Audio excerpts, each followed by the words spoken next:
আসসালামু আলাইকুম, welcome to kitchen craft. আজ আমি তৈরি করব summer and Eid special fruits ice cream.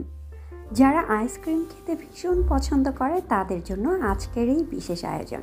ছোট বড় সকলেরই ভীষণ প্রিয় আইসক্রিম খেতে কে না পছন্দ করে, তবে ছোট বাচ্চারা কিন্তু ফ্রুটস খেতে একদমই পছন্দ করে না। চাইলে এভাবে বিভিন্ন ধরনের ফল দিয়ে বানিয়ে নিতে পারেন মজাদার ফ্রুটস আইসক্রিম। আর কথা না বাড়িয়ে এবার চটজলদি আইসক্রিম তৈরি করে নিচ্ছি।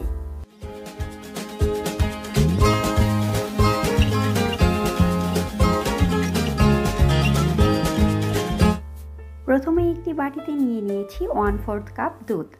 অ্যাড করছি কাস্টার্ড পাউডার 1 টেবিল চামচ পরিমাণ। দুধের সাথে খুব ভালোভাবে মিশিয়ে নিয়ে পাশে রেখে দিচ্ছি। এখন প্যানে নিয়ে নিচ্ছি 1 কাপ পরিমাণ দুধ। অ্যাড করছি চিনি 2 টেবিল চামচ। মিডিয়াম আঁচে জাল করব 4-5 মিনিট। দুধ প্রায় শুকিয়ে আসলে এই পর্যায়ে অ্যাড করছি দুধ আর কাস্টার্ডের মিশ্রণ দেওয়া হলে 2-3 মিনিট অনবরত নেড়ে বাটিতে ঢেলে ঠান্ডা করে নেব।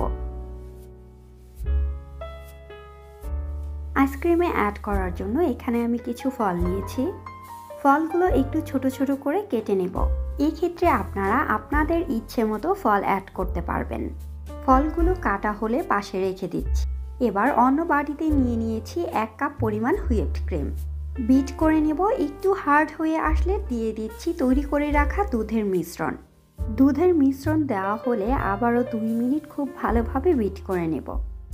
2 মিনিট পর অ্যাড করছি কেটে রাখা ফল। অ্যাড করছি সামান্য কাঠবাদাম, কাজু বাদাম আর চেরি কুচি। ভালোভাবে মিশিয়ে নিয়ে বাটিতে ঢেলে নিচ্ছি। উপরে দিয়ে দিচ্ছি সামান্য কাঠবাদাম আর কাজু বাদাম কুচি। এখন আইসক্রিমের মিশ্রণের সাথে র্যাপার লাগিয়ে ঢেকে দিচ্ছি। ভালোভাবে র্যাপার দিয়ে ঢেকে নেবার পর ডিপ ফ্রিজে রেখে দেব 3 থেকে 4 ঘন্টার জন্য। 4 ঘন্টা পর ফ্রিজ থেকে বের করে র্যাপার সরিয়ে নিচ্ছি। তৈরি হয়ে গেল ছোট বড় সকলের ভীষণ প্রিয় ফ্রুটস আইসক্রিম। এখন পরিবেশনের পালা।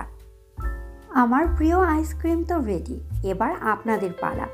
আপনারা বাসায় অবশ্যই ট্রাই করবেন আর কেমন লাগলো তা জানাতে কমেন্ট করতে ভুলবেন না।